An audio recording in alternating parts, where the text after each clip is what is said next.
Hi students, good evening all of you. कैसे हो आप लोग? बहुत बढ़िया। Keep it your energy level as it is good. Students, इससे पहले हम लोगों ने एक सीरीज स्टार्ट किया था मोशन चैप्टर पे, और मोशन के इक्वेशन के डेरिवेशन पे खत्म किया था, जो 9th में है, किसी किसी बोर्ड में 10th में है, एनसीईआरटी 9th में था, और ये बेसिक सारा 11th में भी काम आया था, काम आएगा। तो स्टूडेंट्स, उसमें हम लोगों ने मोशन चैप्टर में we discuss the motion of an object along a straight line in terms of position, velocity and acceleration। क्या उसमें देखा था हम लोगों ने? मोशन में हम लोगों ने क्या देखा था? किस टर्म में स्टडी किया था हम लोगों ने कि अगर ऑब्जेक्ट है वो स्ट्रेट लाइन मूवमेंट में है तो उसका जो स्ट्रेट लाइन में मूवमेंट है उसका स्टडी किया था। उसका क्या स्टडी किया था? उसका हम लोगों ने स्टडी किया था, पोजीशन की बात किया था। क्या किया था? पोजीशन की बात किए थे, वेलोसिटी की बात किया था, और एक्सीलरेशन की बात किया था हम लोगों ने। बहुत केयर करके चलना है कि मोशन में क्या किया था। ऑब्जेक्ट एक स्ट्रेट लाइन चल रहा था, उसके इन सारे सिचुएशन का स्टडी हम लोगों ने किया था। लेकिन उसमें एक चीज हम लोगों ने नहीं किया था जो इस चैप्टर में करना है, और इस चैप्टर का नाम है force and law of motion. क्या था? Force and law of motion. इसको बताना जरूरी था हमें कि क्यों ऐसा करना है हमें। तो जो चीज इसमें हम लोगों ने नहीं समझा था, क्या नहीं समझा था कि इस मोशन चैप्टर में ये सारी चीजें थी, ये सारी चीजों का हम लोगों ने इन तीनों की सिचुएशन को समझा था, लेकिन ये नहीं समझा था कि इन सिचुएशन के लिए, बड़ा ध्यान समझो, इन सिचुएशन के लिए कॉजेज क्या है और इनके इफेक्ट क्या है। कॉजेज क्या है और इनके इफेक्ट क्या है। क्या कॉजेज ऑफ मोशन क्या था और इफेक्ट ऑफ मोशन क्या हुआ। ठीक है, तो ये चीज हम लोगों ने उसमें स्टडी नहीं किया था। लॉ ऑफ मोशन में, force and law of motion में हम इसकी स्टडी करेंगे। और स्टूडेंट्स, आप देखो ये दो पार्ट में दिख रहा है, force and law of motion. तो पहले फोर्स में करेंगे, फोर्स की बात करेंगे, उसके बाद लॉ ऑफ मोशन की बात करेंगे। ठीक ना? देखते हैं कितने लॉ ऑफ मोशन है और कैसे कैसे है। तो स्टूडेंट्स, इसमें कॉजेज ऑफ मोशन और इफेक्ट ऑफ मोशन की डिस्कशन हम लोग करेंगे। ये दोनों चीजें इस चैप्टर में, मोशन के चैप्टर में, इनके कारण क्या थे मोशन के, और ऐसे ऑब्जेक्ट के मोशन के इफेक्ट क्या हुए, उसको हम लोगों ने नहीं देखा था, उसमें कवर अप नहीं था। अब इसमें कवर अप होगा। तो स्टार्ट करते हैं। चलिए मैं इसको मिटा दूं। Students, force and law of motion का ये पार्ट फर्स्ट है। ये क्या हमें इसको पूरा हमें कंप्लीट करना है, पार्ट फर्स्ट। ये पार्ट फर्स्ट है। ठीक है, मैं अपने कॉन्टेक्ट नंबर भी दे दूं स्टूडेंट्स, 9452266958। ठीक है, कॉन्टेक्ट नंबर है हमारा। तो स्टूडेंट्स, वी हैव सीन, क्या सीन किया हम लोगों ने कि वी हैव सीन। बड़ा ध्यान समझना, क्या हम देख चुके हैं कि कोई ऑब्जेक्ट या तो वो मोशन हो सकता है यूनिफॉर्म, या वो ऑब्जेक्ट मोशन में है नॉन यूनिफॉर्म। ठीक है, क्या हो सकता है? कोई ऑब्जेक्ट मोशन यूनिफॉर्म मोशन होगा, उसका मोशन कैसा होगा? यूनिफॉर्म होगा, या उसका मोशन नॉन यूनिफॉर्म होगा।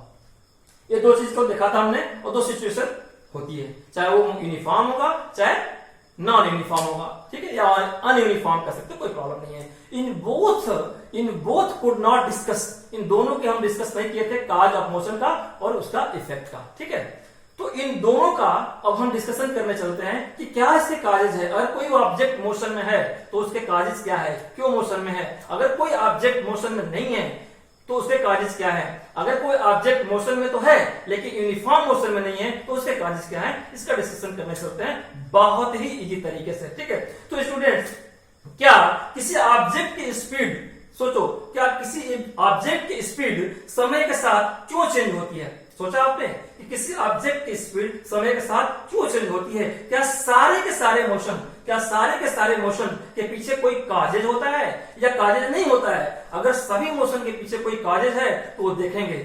स्टूडेंट्स, बहुत पहले जब गैलीलियो और सर आइजैक न्यूटन की एंट्री नहीं हुई थी, उनकी एंट्री इस चैप्टर में नहीं हुई थी, तो एक बड़ा सस्पिशियस, बड़ा ही एक अजीब सी सिचुएशन थी मोशन को लेकर के। उस समय यह मान लिया गया था कि मोशन, अगर कोई ऑब्जेक्ट रेस्ट पोजीशन में है, उसमें मोशन नहीं है, अगर उस पर हम कोई पुश थोड़ा सा हिट करते हैं तो वो चाहती है रेस्ट पोजीशन में ही रहना, वो मूवमेंट नहीं चाहती है या मूव करके रुक जाती है। तो उसके पीछे कारण बताया गया था कि उसका वो नेचुरल कैरेक्टर है। लेकिन जब इन दोनों साइंटिस्टों ने एंट्री मारी इसमें, तो उन्होंने एक कंप्लीट कंसेप्ट दिया। देखते हो कंसेप्ट क्या है? इन्होंने जो उस समय का मिथ था, जो उस समय का कंजर्वेशन था, कंसेप्ट बनाया गया था, उसको कैसे इन्होंने तोड़ा। ठीक है, चलिए। तो स्टूडेंट्स एक बड़ी सी सिचुएशन लेते हैं, बहुत ही इंटरेस्टेड लेते हैं। क्या कि हम डेली लाइफ में ऑब्जर्वेशन करते हैं, क्या एक इवेंट्स की ऑब्जर्वेशन करते हैं क्या, कि कोई ऑब्जेक्ट चाहे वो मूव करता है चाहे स्टॉप होता है। अगर देखो कि कोई अगर ऑब्जेक्ट या तो, स्टूडेंट्स नए कंसेप्ट में बात हुई कि कोई ऑब्जेक्ट या तो मूव करता है, क्या करता है? कोई ऑब्जेक्ट है या तो मूव करेगा या स्टॉप करने के लिए किसी ऑब्जेक्ट को हम मूव कराएंगे, कैसे लिए? पुल करके, पुश करके, हिट करके, या उसको स्टॉप कराएंगे। या तो मूव कराएंगे या क्या कराएंगे? स्टॉप कराएंगे। ठीक है, ये दो सिचुएशन होगी। तो मूव कराएंगे या उसको स्टॉप कराएंगे, तो एक वर्ड में यूज करूंगा, एक रिक्वायर्ड ए मस्कुलर एफर्ट। इन दोनों ही सिचुएशन के लिए, मूव कराने के लिए या स्टॉप कराने के लिए, ये रिक्वायर्ड इन बोथ सिचुएशन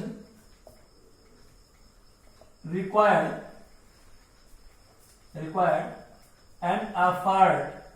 क्या चाहिए? एफर्ट। और इसी वर्ड से इस चैप्टर की शुरुआत होती है। इसकी शुरुआत होती है फोर्स की, यानी कि जो एफर्ट हम लगाएंगे वो किस चीज का लगाएंगे? वो फोर्स का एफर्ट लगाएंगे। Require an effort of force, बड़ी इंपॉर्टेंट। यहीं से चैप्टर शुरू हो गया। तो एफर्ट लगाएंगे, फोर्स का एफर्ट लगाएंगे, और जो फोर्स का एफर्ट लगाएंगे वो एफर्ट ही कॉजेज है मोशन का। वो एफर्ट और फोर्स ही कॉजेज है मोशन का, कॉजेज है इफेक्ट का। तो स्टूडेंट्स, अब यहां पे मैं क्वेश्चन पूछता हूं, क्या जो फोर्स या एफर्ट ऑफ फोर्स लगेगा उसको क्या आप देख सकते हो? क्या उसको टच कर सकते हो या उसको फील कर सकते हो? तो स्टूडेंट्स नहीं। Then what? अगर नहीं तो क्या? तो वास्तव में इंडीड नो। तो वास्तव में हम करेंगे क्या इन दोनों को? जब फील नहीं कर सकते, टेस्ट नहीं कर सकते, उसको सी नहीं कर सकते, तो करेंगे क्या? तो यहां भी एक कंसेप्ट बना कि करेंगे। क्या करेंगे? कि किसी ऑब्जेक्ट को हम कर सकते हैं। क्या कर सकते हैं? उसको सीन क्या कर सकते हैं? किसी ऑब्जेक्ट को, कि किसी ऑब्जेक्ट को जब हम पुश या पुल करते हैं या पुश या हिट करते हैं, तो उस पे जो एफर्ट लगा, जो फोर्स लगा, उसको हम क्या कर सकते हैं? देख सकते हैं और फील कर सकते हैं। तो रुक करके, घबराना नहीं है, क्या कर सकते हैं? फील कर सकते हैं। सीन करेंगे, सीन या फील करेंगे, लेकिन जो देखेंगे और जो फील करेंगे उसका इफेक्ट ऑफ फोर्स को सीन करेंगे और उसको देखेंगे। इसका क्या करेंगे? इफेक्ट। आगे बात ना, इफेक्ट ऑफ फोर्स। फोर्स को नहीं देख पाएंगे, फोर्स को फील नहीं कर पाएंगे, टच नहीं कर पाएंगे, टेस्ट नहीं कर पाएंगे, लेकिन ये सारे फोर्सेस को जो पुल, पुश और खींचने में चाहे कोई भी फोर्स लगाते हो, उसके उसके जो सीन हुआ या फील हुआ या टेस्ट हुआ उसके इफेक्ट को, उस फोर्स के इफेक्ट को तो हम कैलकुलेट कर ही सकते हैं। तो स्टूडेंट्स यही बात हुई, जो भ्रम फैला था उस भ्रम को तोड़ने के लिए यहां से साइंटिस्टों ने, गैलीलियो और न्यूटन के मिले जुले चीज ने यहां से कंफ्यूजन दूर करना शुरू कर दिया। ठीक है, तो वो कंसेप्ट दूर हुआ उनका कि नहीं उसका नेचर ही है, उसका स्वभाव है कि वो रेस्ट में रहेगी, तो हुआ कि नहीं स्वभाव नहीं है, उस पे हमें जो हम फोर्स लगाते हैं उसको डिस्प्लेस करने के लिए, उसको मोशन में करने के लिए उस फोर्स के इफेक्ट और काजेज कुछ हैं जो ऐसा करने के लिए उसको मजबूर करते हैं। ये बात हुई, तो चलते हैं काजेज में, हम एक आगे बढ़ते हैं। क्या? तो students, what happen when a force is applied. मान लो कि अगर किसी ऑब्जेक्ट पे फोर्स अप्लाइड होता है तो what happen when force is applied to an object. किसी ऑब्जेक्ट पे अगर कोई फोर्स अप्लाइड होता है तो क्या होता है, जरा सोचते हैं इसको। किसी ऑब्जेक्ट पे कोई फोर्स लगता है तो क्या हो सकता है, पुलिंग करेंगे, पुश करेंगे या हिट करेंगे। क्या करेंगे, कोई फोर्स लगाएंगे किसी ऑब्जेक्ट पे तो हम क्या करेंगे, इफ फोर्स, और फोर्स की बात करने लगे हम लोग, इस force applied on an object. ठीक है, अगर लगाते हैं तो क्या सिचुएशन हो सकती है, या तो हम उसको पुलिंग कर रहे होंगे, ठीक है, या तो पुशिंग कर रहे होंगे, या उसको हिटिंग कर रहे होंगे, चाहे पुल करो चाहे पुश करो, या एंड उसको हिट कर रहे होंगे। ठीक है, यही होगी all are causes of motion, all are causes of motion. तो ये क्या हुआ, all are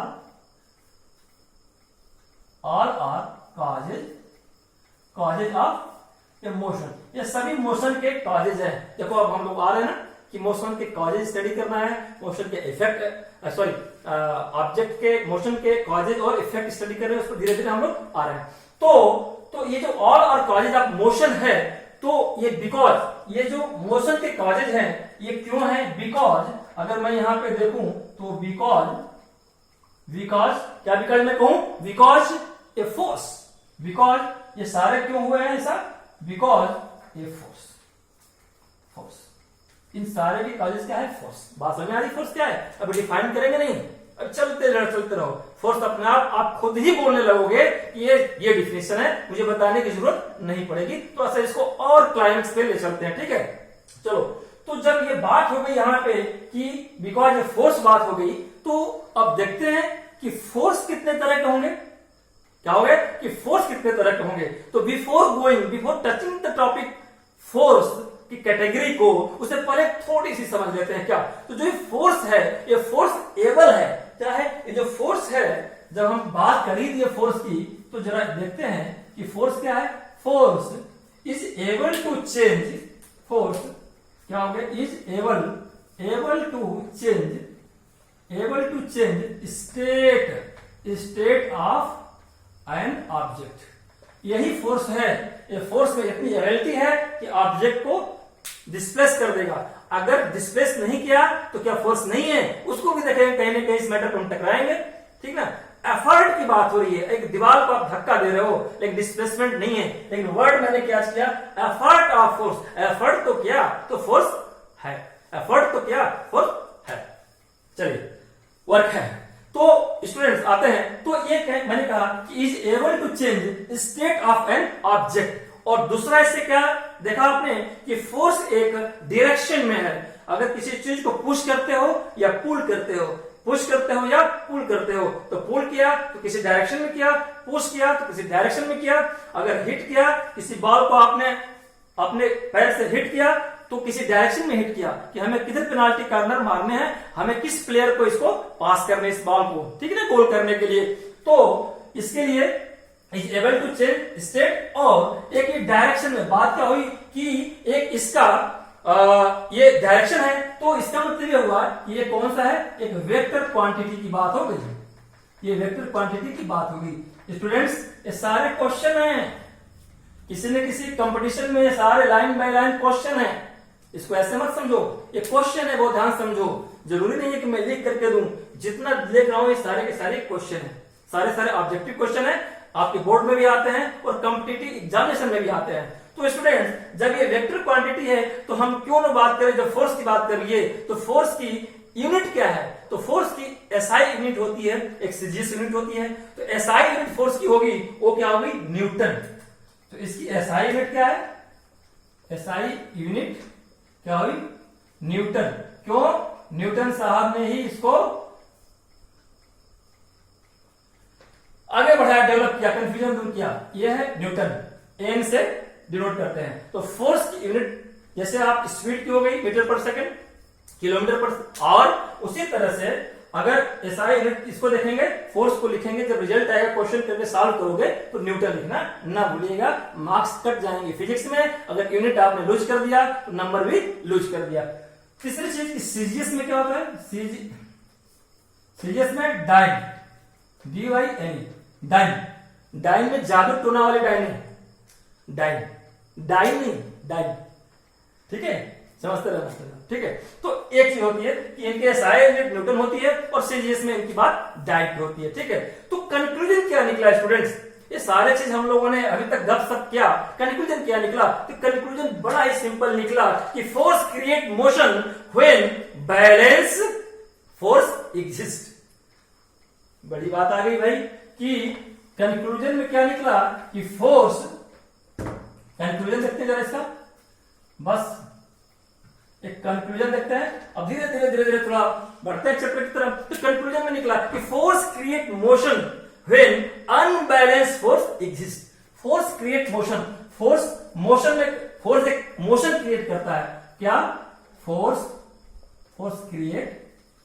create motion, motion क्या मैंने बोला कि force create motion when unbalanced,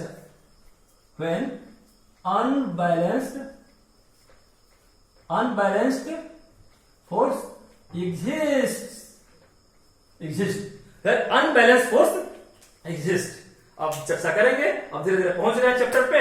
और तो कैसे इसको जरा एग्जांपल समझते हैं। कोई चीज ले लो, एक बाल को फेंको और रोक दो। एक बाल को फेंका आपने, फोर्स लगाया, फिर उस बाल को रोकने की कोशिश किया किसी ने, तो फोर्स लगाया, तो वो रुक गई।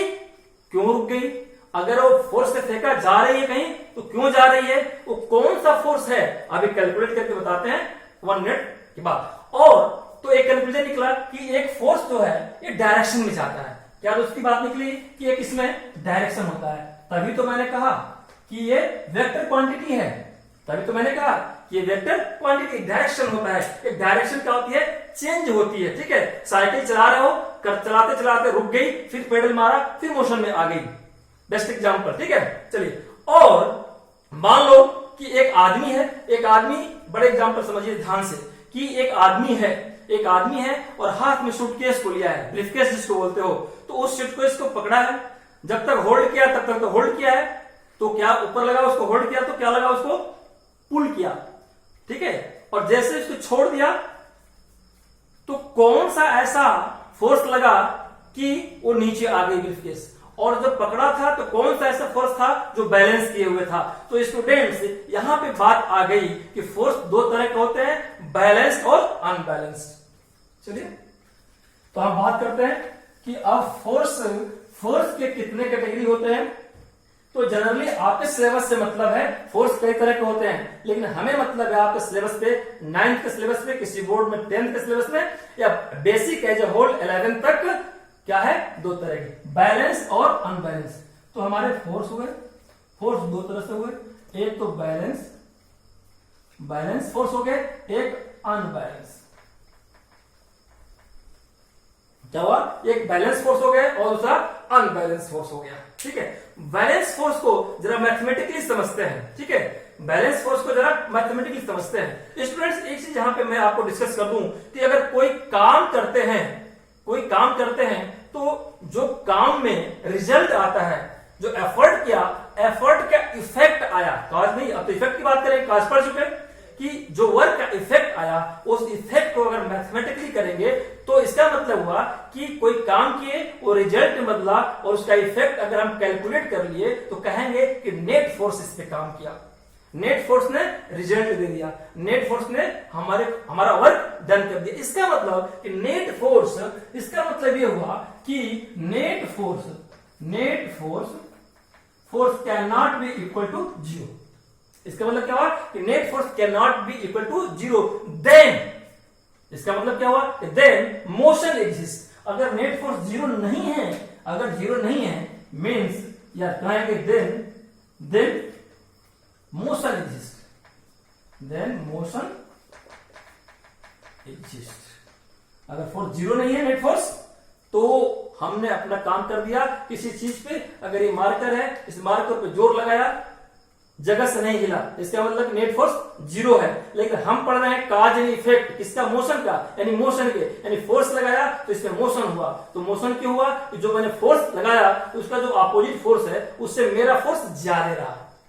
अगर फोर्स लगाया, अपना डिस्प्लेसमेंट नहीं हुआ इसकी पोजीशन से, तो इसका मतलब नेट फोर्स जीरो रहा। हम बात करेंगे कि रिजल्ट की, इफेक्ट की। तो इफेक्ट तब आएगा जब मोशन होगा, और मोशन तब होगा स्टूडेंट जब पुश किया मैंने किसी ऑब्जेक्ट को और अपनी पोजीशन को शिफ्ट कर गई। यानी net force can not be equal to zero. Then zero नहीं है इसका मतलब कि मोशन में है, किसी डायरेक्शन में मोशन है, किसी वेक्टर क्वांटिटी की बात नहीं कर रहा हूं। बात समझ में आई? चलिए, तो अब इसको मैथमेटिक्स से कैसे समझेंगे, आइए समझते हैं इसको मैथमेटिक्स से। तो स्टूडेंट्स छोटा सा बता दूं, बैलेंस फोर्स का मतलब यहीं पे बता देता हूं कि मान लो ये सरफेस है, ये क्या है? ये सरफेस है। सरफेस कुछ भी हो सकता है, ठीक है, ये सरफेस हो गया। तो इस सरफेस पे मान लो अगर ये कोई ऑब्जेक्ट है, ठीक है, इसको हमने फोर्स लगाया तो ये ऑब्जेक्ट फिर फोर्स लगाने के बाद यहां आ गया, मोशन हो। लेकिन अगर मान लो कि इस पे हमने एक फोर्स लगाया इधर इस डायरेक्शन में, ठीक है, ऐसे फोर्स लगा रहा हूं, एक अपोजिट फोर्स फिर इधर लगा, ऐसे लगा, और ये पोजीशन पे ये डिस्प्लेस नहीं हुई, जहां है वहीं पे हो गई। तो ये कौन सा फोर्स है जो इसको बैलेंस किया है? यानी कि दोनों फोर्स बराबर है, ये वाला और ये वाला। इधर खींच रहा है कोई और किसी चीज को पुश कर रहा है, कोई खींच रहा है, लेकिन पोजीशन में चेंज, स्टेट में चेंज नहीं हो रहा है उस ऑब्जेक्ट की, तो हम कहेंगे कि ये बैलेंस्ड फोर्स लग रहा है। यानी कि अगर ये फोर्स कोई लगाया 5 न्यूटन से, अगर ये भी फोर्स अगर 5 न्यूटन है तो ये अपनी जगह पर रहेगा, तो इसका मतलब कि दोनों हमारे बराबर होंगे। तो इसका मतलब कि जो फोर्स लगा, फोर्स जो मोशन कौन देता है, अभी हम लोगों ने पढ़ा था अनबैलेंस, जो जीरो नहीं है। तो जो जीरो नहीं है वही तो अनबैलेंस है, जो आपको रिजल्ट भारी पड़ेगा वो देगा। तो जो फोर्स लगा अगर देखा जाए यहाँ पे तो 5 newton minus 5 newton equal to zero, ठीक है। तो ये कौन सी है? ये बैलेंस फोर्स है, बैलेंस कर दिया। लेकिन मान लो अगर इसी को थोड़ा ट्विस्ट करते हैं कि अगर कोई ऑब्जेक्ट है सरफेस से पड़ा हुआ है, अगर हम उस ऑब्जेक्ट को पुश कर दिए, क्या पुश कर दिए? यहां से मैं पुश कर रहा हूं, ठीक है, तो जो मैं पुश कर रहा हूं वो 15 न्यूटन फोर्स से कर रहा हूं, और जो कोई उधर से धक्का दे रहा है वो 10 न्यूटन से दे रहा है। तो बताओ ये ऑब्जेक्ट इधर इधर मूव करेगा कि इधर मूव करेगा? क्यों मूव करेगा? जो हमारा फोर्स है वो अनबैलेंस है, इधर जो धक्का दे रहा है वो 10 न्यूटन की फोर्स है और इधर जो दे रहा है 15 का। इसका मतलब ये हुआ कि जो इसका मोमेंट, मोशन, ये देखो नॉट इक्वल टू जीरो, तो मोशन आ जाएगा ना। यानी कि अब ये ऑब्जेक्ट यहां से उठ करके यहां आ जाएगा, मान लो, ठीक है। क्यों इधर आ जाएगा? हाँ, क्यों इधर जाएगा? क्योंकि ये ज्यादा लग रहा है। तो इसका मतलब ये हुआ कि अनबैलेंस फोर्स किसको कहेंगे? जो 15 माइनस 10 न्यूटन यानी कि 5 न्यूटन, यही फोर्स है, यही 5 न्यूटन है जो इसको मोशन में कर दिया। यही 5 न्यूटन का मस्कुलर फोर्स की बात जो मैंने किया था, यही मस्कुलर फोर्स है, जो यही मस्कुलर एफर्ट है, यही मस्कुलर एफर्ट ऑफ फोर्स है जो इनको डिस्प्लेस किया। और कितना से? 5 न्यूटन से। यानी कि जितने, अगर कोई ऐसा फोर्स जो जिस डायरेक्शन में ज्यादा लगे और उस डायरेक्शन में मोशन कर दे, तो वो जो डिफरेंसेस होगा अपोजिट फोर्स का, वही अनबैलेंस, यानी कि मोशन के लिए इक्वल टू जीरो नहीं, मोशन के लिए जीरो से ज्यादा है, तो जो जीरो से ज्यादा होगा वही अनबैलेंस्ड है। तो डिफाइन कर लेंगे अनबैलेंस फोर्स क्या होता है, ये अनबैलेंस फोर्स। तो फोर्स क्या होता है फिर? फोर्स डिफाइन करने की कोई जरूरत है कि एट एनी एफर्ट्स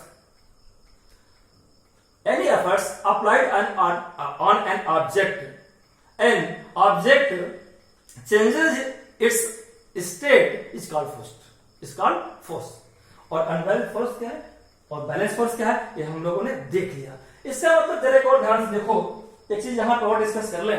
अगर मैं मिटाऊं तो कि अगर ये कोई ऑब्जेक्ट है, कोई चीज मान लो कि हमारा सरफेस है, यहां पे रखा हुआ है, ठीक है, वैसे देखो तो इस पे एक जो फोर्स ग्रेविटेशनल फोर्स, ये कौन सा लग रहा है नीचे, ये पढ़ेंगे इसके बाद चैप्टर होगा वही होगा ग्रेविटेशनल, एक ग्रेविटेशनल फोर्स। न्यूटन साहब ने बताया था कि कोई पेड़ से आम गिरा, वो नीचे क्यों गिरा, बड़े टेंशन में थे, पता किया तो ग्रेविटेशनल फोर्स है, अर्थ अपने तरफ उसको अट्रैक्ट करती है। और ये सरफेस पे क्यों पड़ा है, क्योंकि इसका अपोजिट रिएक्शन फोर्स लगा है, ठीक है। एक फोर्स जो जितना ये लगा उतना ही ये लगा, यहां तो बात बराबर हो गई। अब जो मूवमेंट देंगे, यानी कि अगर ये यहां से लेकर के यहां ये ऑब्जेक्ट आ गया तो ये तो दोनों बराबर की रहा, तो जो यहां से लेकर यहां तक स्टेट को शिफ्ट किया, वो इन दोनों की बात, ये तो दोनों न्यूट्रलाइज हो गए हैं, ये दोनों न्यूट्रलाइज है, तो जो यहां से शिफ्ट किया वो अनबैलेंस फोर्स नहीं शिफ्ट किया होगा, उसको मोशन दिया होगा, ठीक है। चलिए, तो कोई ऑब्जेक्ट है वो ऐसे पड़ा है, तो पड़ा है, जैसे एक सूटकेस को मैंने बोला कि पकड़ के खड़े हैं कोई साहब, और पकड़े खड़े हैं तो उतने ही नीचे की फोर्स लगा है ग्रेविटेशनल फोर्स, और उतनी ही पुल फोर्स लगा है, तो हाथ में वो ब्रीफकेस पड़ी है, लेकिन जैसे छोड़ दिए तो अनबैलेंस्ड फोर्स भारी पड़ गया, यानी कि ग्रेविटेशनल फोर्स ज्यादा हो गया, तो नीचे ब्रीफकेस आके गिर गई, ठीक है। तो ग्रेविटेशनल फोर्स जो हमारा है उसको डाउनवर्ड लेके आ गया। स्टूडेंट्स बड़े ध्यान से समझो, अगर कोई स्प्रिंग है उसको हमने खींचा, कोई बॉल है उसको हमने दबाया, कोई बॉल है उसको हिट किया, ये सारी एक्टिविटी पे हमारा एफर्ट लगता है, इन फॉर्म ऑफ फोर्स लगता है, और यही फोर्स उसकी स्टेट को चेंज करती है। तो चाहे हम बैलेंस फोर्स है, जो अगर किसी बॉल को मैं दबाया लेकिन पोजीशन चेंज नहीं हुई, बैलेंस हो गया फोर्स हमारा, दोनों तरफ बराबर न्यूटन लगा, दोनों हाथ से बराबर न्यूटन लगा।